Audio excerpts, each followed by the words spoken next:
మరి భౌతిక సంబంధమైన ఆశీర్వాదముల గురించి మరి ప్రతి ఆదివారము ఏదో ఒక సబ్జెక్ట్ తీసుకొని ఆ సబ్జెక్ట్కి ఒక కథ యాడ్ చేసి మీకు మరి భౌతిక సంబంధమైన ఆశీర్వాదాల గురించి ఆశను కలిగించేటట్లుగా ఇక్కడ బోధించవచ్చు.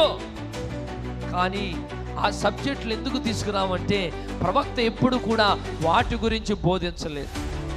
యేసు ప్రభు ఎప్పుడు కూడా వాటిని గురించి బోధించలేదు.